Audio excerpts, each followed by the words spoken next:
Magandang umaga, Davao de Oro, sa buong nasasakupan ng Himpapawiring Z-Radio. Mga ka-Z-Eskwela, isang mapagpalang umaga sa ating lahat. Isa na namang magandang aral ang ihahatid namin sa inyo mula sa Araling Panlipunan, Baitang 5. Ako ang inyong magiging guro ngayon, Teacher Maria Violeta A. Cacas ng Maco Central Elementary School. Kasama si Teacher Prodelenda M. Alaba ng Maco Central Elementary School. Magandang araw sa lahat. Kumusta na kayo mga bata? Ako'y nagagalak at magkakasama na naman tayong muli. Tayo ay nasa unang module ng ikalawang unit na may araling ang mga dahilan at layunin ng pananakop ng mga Espanyol. Sa araw na ito ay tatalakayin natin ang aralin 1, kayamanan, gold, sukatan ng kapangyarihan. Sa araling ito ay inaasahan kayong maipaliliwanag ang mga dahilan ng kolonyalismong Espanyol. Kaya mga bata, humanap na ng magandang pwesto. Tawagin ang inyong mga magulang upang kayo ay gabayan sa ating aralin. Siguraduhin ding may hawak na kayong module, papel at bulpen. Sa ilang sandali ay sisimulan na natin ang 45 minutong punong-puno ng kaalaman. Bago natin sisimulan ang aralin, tingnan natin kung hanggang saan ang inyong nalalaman tungkol sa mga dahilan at layunin ng kolonyalismong Espanyol. Kunin ang module at buksan sa pahina 2. Sasagutin natin ngayon ang subukin. Panuto. Basahing mabuti ang bawat item. Piliin ang titik ng tamang sagot at isulat sa inyong sagutang papel. Handa na ba kayo? Unang tanong. Ito ay tawag sa pagkontrol ng isang malakas na bansa sa isang mahinang bansa. A. Kapitalismo. B. Kolonyalismo. C. Komunismo. D. Sosyalismo. Ang sagot ay B. Kolonyalismo. Ikalawa, kailan naganap ang kauna-unahang misa sa Pilipinas? A. Marso 2, 1521. B. Marso 6, 1521.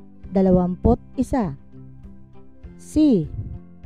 Marso 16, 1521. D. Marso 31, 1521. Ang sagot ay D. Marso 31, 1521. Ikatlo, siya ang pinuno ng Cebu na bininyagan bilang tanda ng pagiging Kristiyano. A. Lapu-Lapu. B. Raha Humabon. C. Raha Kulambo. D. Raha Sulaiman. Ang sagot ay B. Raha Humabon. Ikaapat, siya ay ang pinuno ng mga Espanyol na nagwagi sa labanan sa Cebu at Manila. A. Juan Garcia. B. Miguel Lopez de Legazpi. C. Roy Lopez de Villalobos. C. Saavedra Cerón. Ang sagot ay B. Miguel Lopez de Legazpi. Ikalima, ang mga sumusunod ay ang mga lugar na napasa ilalim sa kapangyarihan ni Legazpi maliban sa isa. Ano ang lugar na ito? A. Albay. B. Cavite. C. Masbate. D. Mindoro. Ang sagot ay B. Cavite. Ika-6. Alin sa sumusunod ang nagpapaliwanag na ang kayamanan ay isa sa mga layunin ng Espanya sa pagtuklas at pagsakop ng baglupain? A. Maipalaganap ang Kristyanismo. B. Makamit ang katanyagan ng bansa. C. Mapaunlad ang ekonomiya ng kolonya. D. Maangkin ang mga likas na yaman ng bansa. Ang sagot ay D. Maangkin ang mga likas na yaman ng bansa. Ika-7. Isang dahilan kung bakit nabigo ang mga katutubong Pilipino sa pagpigil sa mga dayuhang Espanyol na sakupin ang kanilang mga pamayanan. A. Hindi nagkakaisa ang mga katutubo. B. Itinatag ng mga Espanyol bilang isang lungsod ang Maynila. C. Muntik nang matalo ng mga katutubong Pilipino ang mga Espanyol. D. Mas kakaunti ang bilang ng mga mandirigmang Pilipino laban sa Espanyol. Ang sagot ay A. Hindi nagkakaisa ang mga katutubo. Ika-8. Ito ay isa sa mga pangunahing dahilan ng paglalakbay ng mga Europeo sa malayong silangan. A. Hanapin ang pulo ng Moluccas. B. Makipagkaibigan sa mga Pilipino. C. Maipalaganap ang Kristyanismo sa bansa. D. Ang pagkikipagkalakalan ng mga Espanyol sa mga bansang Asyano. Ang sagot ay A. Hanapin ang pulo ng Moluccas. Ika-9. Alin sa mga sumusunod ang mahalagang nangyayari sa ating pananampalataya nang dumating si Magellan sa Pilipinas noong 1521? A. Natakot ang mga Pilipino. B. Narating ni Magellan ang Limasawa. C. Nakilala ni Magellan ang mga katutubong pinuno ng mga isla. D. Nagkaroon ng labanan ang mga grupo ni Magellan at Lapu-Lapu sa Mactan. Ang sagot ay D. Nagkaroon ng labanan ang grupo ni Magellan at Lapu-Lapu sa Mactan. Ika-10. Alin sa mga sumusunod ang hindi dahilan ng pagtuklas at pananakop ng mga Espanyol? A. Maging tanyag at makapangyarihan. B.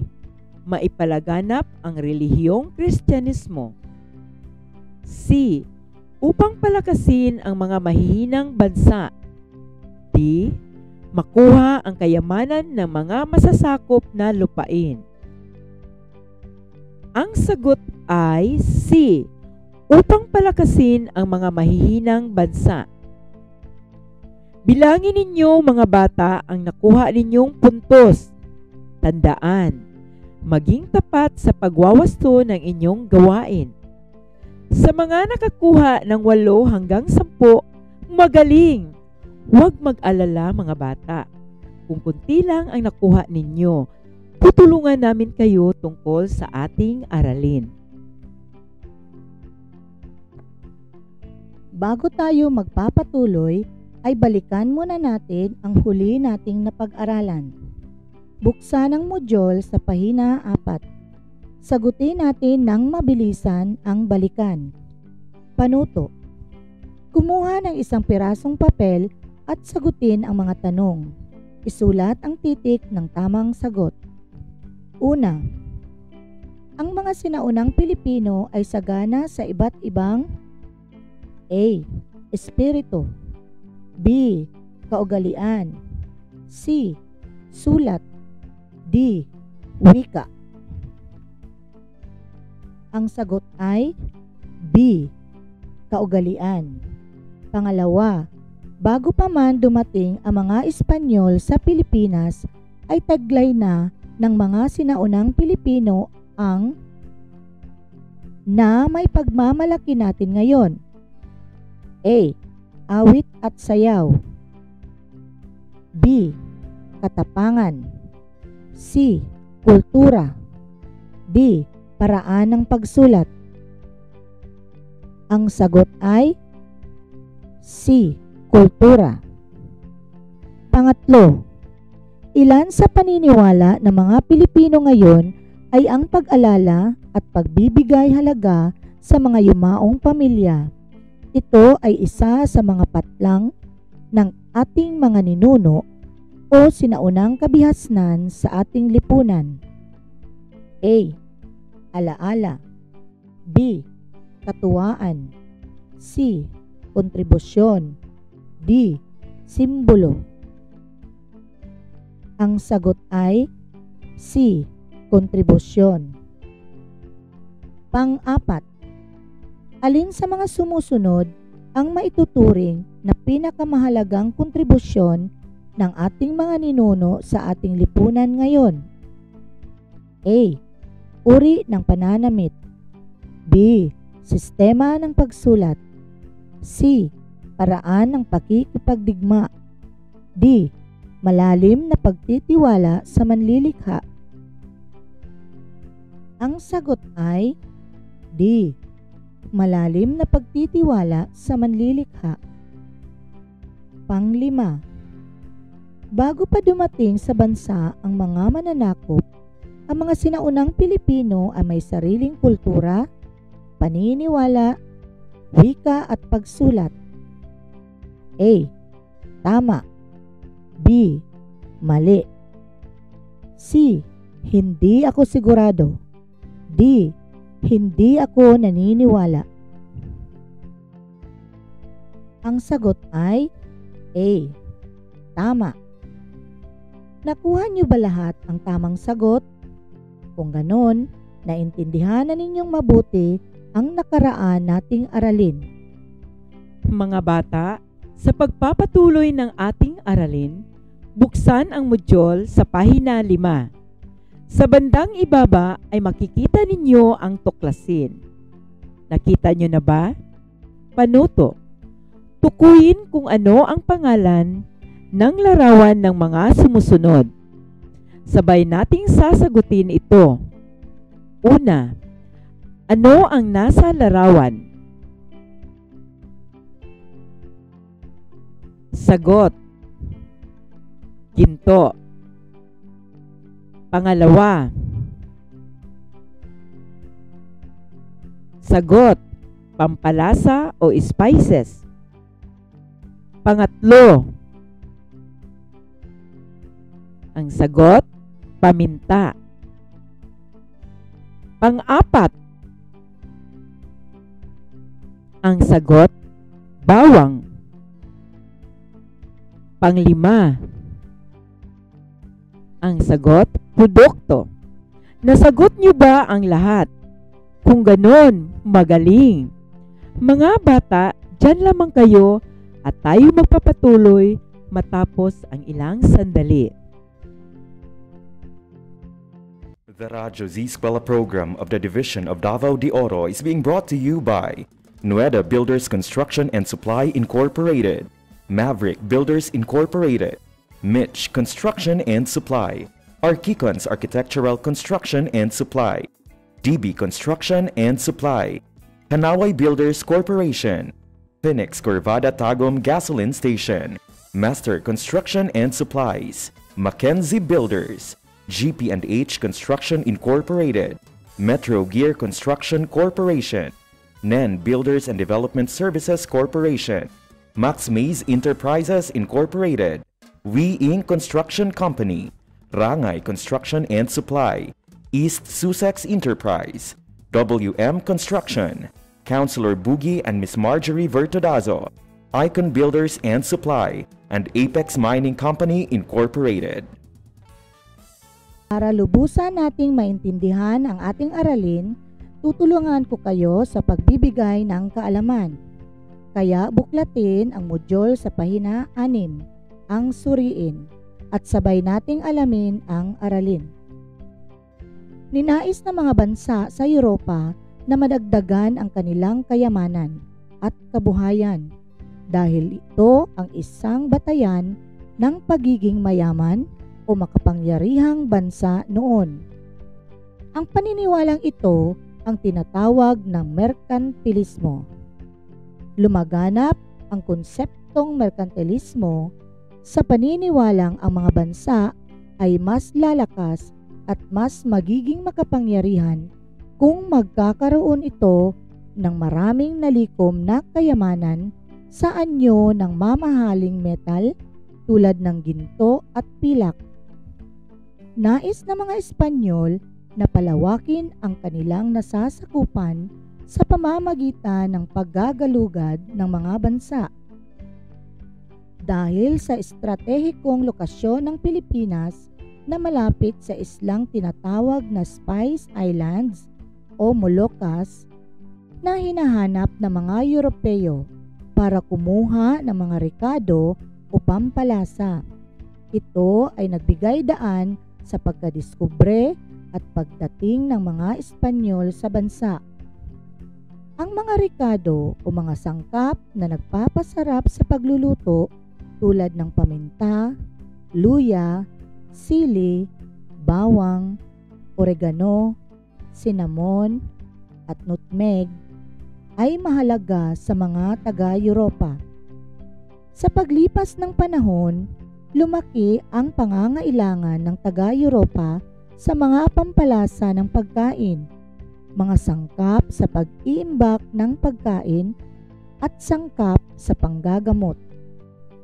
Ang Pilipinas ang naging sentro ng pamamahagi ng iba't ibang produkto mula sa Timog Silangang Asya dahil daanan ito ng mga sasakyang pandagat buhat sa maraming panig ng mundo. Bunga nito, umunlad din ang ekonomiya ng bansa, pati na rin ang kultura nito.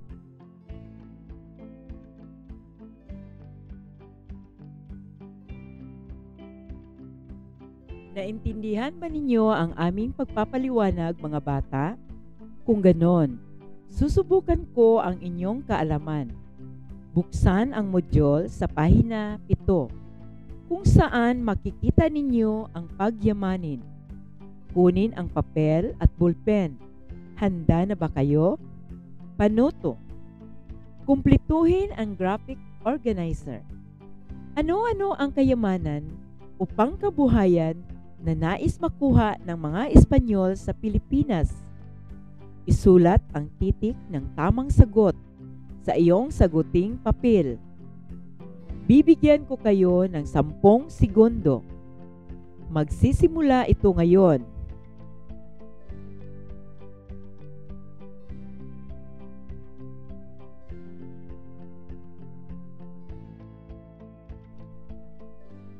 Para sa pagwawasto, ay hihikayatin ko ang inyong mga magulang na siyang gagawa nito. Ngayon naman ay bibigyan ko ulit kayo ng ilang gawain na makikita sa pahina 17. Ang isa-isip. Panuto. Piliin ang salitang makakabuo ng talata. Isulat ang sagot sa isang malinis na papel.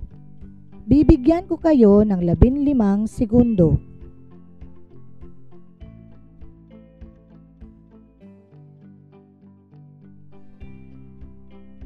Tapos na ang 15 segundo. Ihanda ang pulpen para sa pagwawasto. Nagsimula ang pagtungo ng mga Espanyol sa Pilipinas nang hindi sinasadyang makarating ang ekspedisyon ni Magellan sa pulo ng Humonhon noong 1521. Naipakilala ang relihiyong Kristyanismo sa mga katutubo ng mga Espanyol. Hindi nagtagumpay sa pagsakop si Magellan dahil sa pagkamatay nito sa Mactan, na nagdulot ng pagkakaroon ng interes ng hari ng Espanya na sakupin ang Pilipinas. Noong 1564, ipinadala ni Haring Felipe si Legazpi upang tuluyang sakupin ang Pilipinas. Nagtagumpay ang mga Espanyol na masakop ang Pilipinas. Nagtatag si Legazpi ng unang pamayanang Espanyol sa Cebu at naging pangunahing lungsod ang Manila noong 1571. Naitama ba ninyo ang inyong mga sagot, mga bata? Kung ganon, binabati ko kayo at naabot ninyo ang gawaing ito.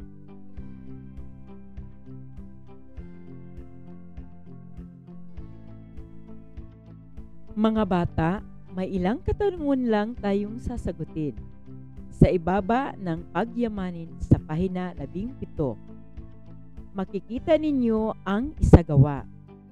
Nakita nyo na ba? Piliin ang titik ng tamang sagot sa mga sumusunod. Isulat ang iyong sagot sa isang papel. Una, ito ay bahagi ng kanilang misyon sa pananakop ng mga lupain ang pagpalaganap ng relihiyong Kristyanismo. A. Gold. B. God. C. Glory. Ang sagot ay B. God. Pangalawa, itinuturing na kayamanan ang mga lupaing nasakop ng Espanyol sapagkat napapakinabangan nila ang yamang tao at kalikasan nito. A. Gold. B. God. C. Glory. Ang sagot ay A. Gold. Pangatlo, isang karangalan ng mga mananakop na makapangyarihan na bansa ang pagkakaroon ng mga kolonya o mga sakop sa lupain. A. Gold. B. God. C. Glory. Ang sagot ay C. Glory. Pang-apat, sino ang itinalaga ng mga Espanyol sa pagpalaganap ng Kristyanismo sa mga lungsod? A. Dato. B. Fraile. C. Alipin.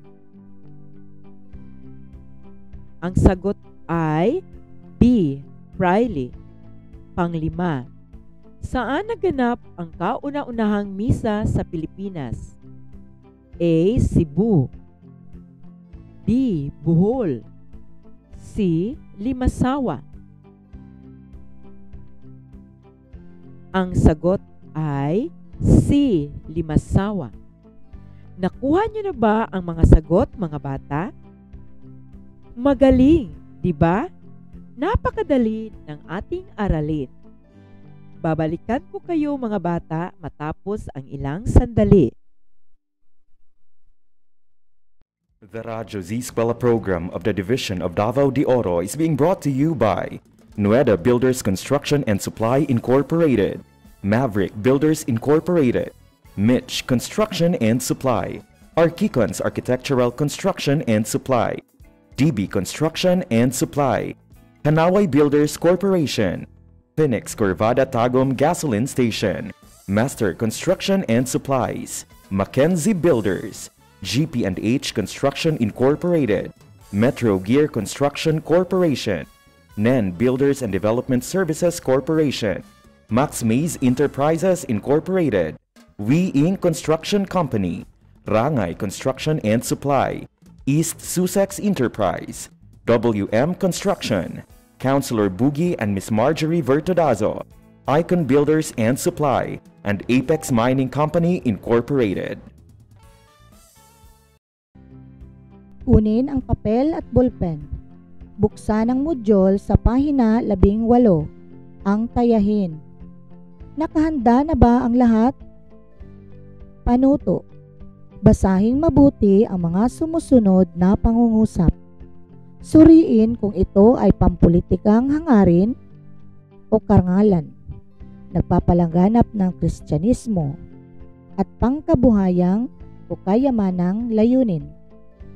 Isulat ang iyong sagot sa sagutang papel.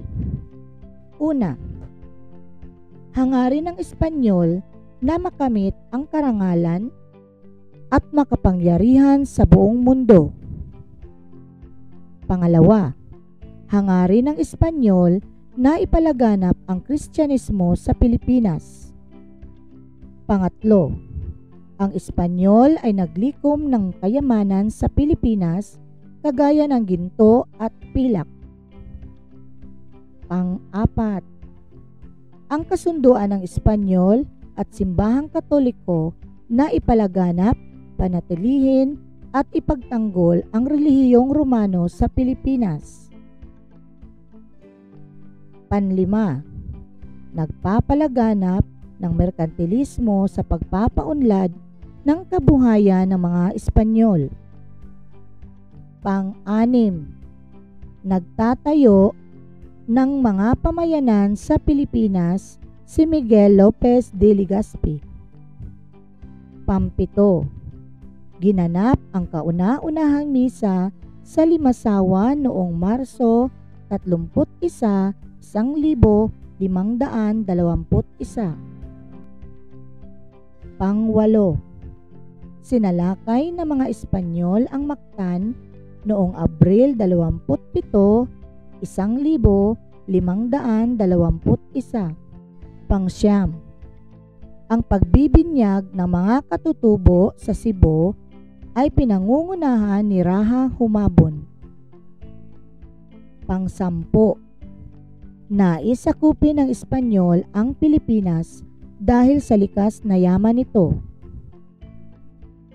Para sa pagwawasto ng inyong mga sagot, ang inyong guro sa Araling Panlipunan ang siyang gagawa nito.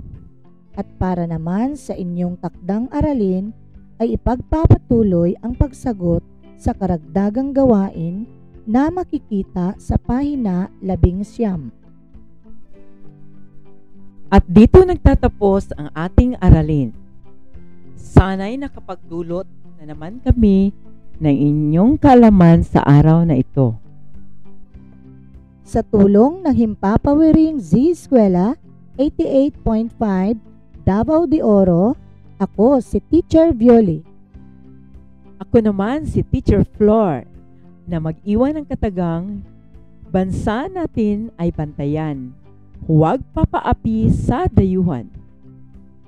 Pagpalain tayo ng may kapal. Hanggang sa muli, paalam. Radyo's Eskwela Executive Committee.